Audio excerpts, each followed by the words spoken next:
Okay, I'm going to tell you guys about the events leading up to my sister and I seeing the Ghost Girl. So basically, if you haven't already seen my sister and I saw Ghost Girl video, I would actually watch this one first.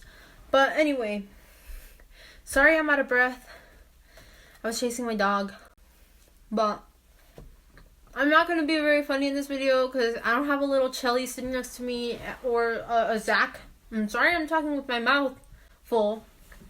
I'm just not very funny when I'm by myself. Okay. Basically, before we even saw the Ghost Girl, a lot of stuff went down. Like a lot. I changed the angle slightly because I didn't like how chubby my face was looking. It still looks chubby, but it's fine. Alright. So, one day I came back from school, and I think this is one of the first signs. And I sat down right in front of the TV, and right next to the TV was a hallway that led down to my parents' room door. And when I got there, I kept hearing like this jiggling noise. And then I saw that my parents' room door was jiggling. Like the doorknob, it was just jiggling. And I was like, well, maybe the AC is on, and it wasn't. Maybe the window's open, but I was too scared to look. And, I mean, nothing was on. And then, when my sister came home, I got a knife, and I made her open the door, and then I just barged in there, and there's nothing there. And the window wasn't open, so then I was like, why was the door jiggling? And I didn't know. So, I didn't say anything because I didn't want my parents to think I was crazy or to be like, oh, you're just scared, you're just making stuff up. And I was like, okay, I'm just not going to tell anyone. But then my parents started noticing it as well. And then one time my dad decided to take his flip phone and take a video of the door jiggling. And so we had that. And then, by the way, all the evidence I'm going to mention, because there's a couple of, I guess, videos that were evidence, they're all destroyed. They're all gone, basically, because my dad obviously doesn't have his flip phone anymore. I don't have, okay, it doesn't matter. I'll get into that later. And, later on, I had family from Wisconsin visiting and staying at my house. When my dad mentioned, oh, our apartment is haunted, to my aunt, he showed her the video. She was trying to hear. When she put it up to her ear, she heard like this really loud breathing. And my dad was like, that's not me, bro. So he wasn't like breathing really. He doesn't do that. And she was like, yeah, well, there's some really loud breathing in the audio. And so we had that. That was a little spooky, whatever. Okay. And then, because my cousin was also visiting, and I don't remember if she was staying with us. I don't think she was staying with us. Well, that is very watered down. And we, for fun, thought it would be cool set up a camera inside my mom's room facing the door. I got my phone that I had, which didn't have service. It was just like a phone. I put a shoe on my mom's counter, and then I put the phone inside the shoe, facing the door.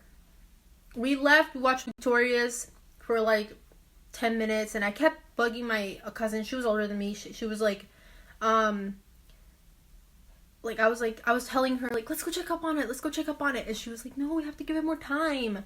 And so we finally went, eventually, and the phone was on the edge of my mom's counter, and like the piece that holds the battery in was on the ground, and the battery was like half out. I don't know how that freaking happened. How does a flat shoe on a surface with a phone in it just tilt over? It didn't make sense, but we saw the video. I showed my parents. Everybody was like, what? That's kind of creepy. I think my mom actually ended up making me delete the video because she said like bad vibrations, ghosts, you're inviting ghosts into our house. I don't know. And then at night I would always hear like this. like plastic bottles being squished. I don't know how to explain it, but I heard that. And it wasn't until like a year later that I found out that my dad also heard the same thing. That was really creepy when I found out that it wasn't just me. But my aunt that stayed with us, she said that she got up one night to go to the bathroom and that she saw, like, you know, like the silhouette of feet underneath the space the door has. She said she saw someone walking on the hallway right outside the bathroom, but then when she opened it, nobody was awake and no one was there. So I don't know. I can't say that's 100% true because, like, she told me.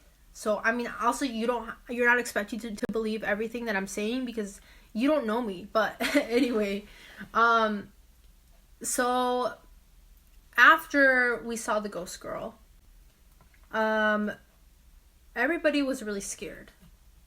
Not to mention that my little baby brother, kept pointing at a corner of my mom's room and crying. Like, nobody ever talks about that, but that was creepy. So I guess everyone was scared. Eventually, my family that was visiting left, and we were all really scared.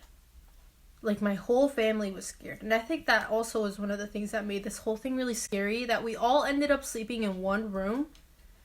All of us, because we were just scared. We were terrified. We all ended up sleeping in one room.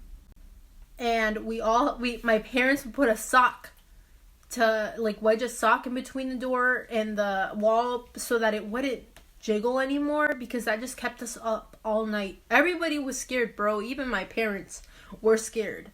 So, I mean, I don't know if that place was truly haunted. My mom went to the office of the apartments we lived in and asked if, like, anything had happened, and obviously, like, they said no, and they said something about the door being at an angle, that's why it jiggled, which I don't know, maybe that was it. But so there was this other thing that happened before we saw the ghost girl.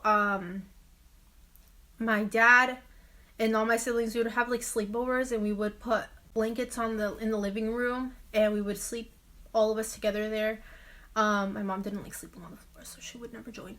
One night, I woke up, and I turned around, and I saw, like, a silhouette, right next to me, and it looked to be smaller than my youngest sister, but bigger than my youngest brother. So I was really confused. I was like, it can't be either of them. And then I just was a little bit scared, but I was, like, really, like, sleepy. So I just turned around and went back to sleep. I woke up again to my mom putting a chair under the AC to turn it off. And then I went back to sleep. And then the next morning, I was like, Mom, did you leave the chair there? It was gone by the time I was, like, fully awake. She was like, did you leave it there for a little bit? And she was like, no, I took it off as soon as I did it. Why? As soon as I used it, I, like, put it back in the kitchen. Why? And then I was like, because I saw, like, a figure last night, but I'm not sure. Maybe it was Mario, maybe it was Merlin. I don't know, but it was just standing there, and it was a little creepy. But anyway, I guess that's mostly it. Yeah, it was just really scary. Yeah, I hope you liked this video. If you want to see the Mexico story time, I guess just comment down below, or don't, because I think I'm just going to post it regardless of if anybody wants to hear it or not. But, hope you guys have a nice day. Thank you for watching.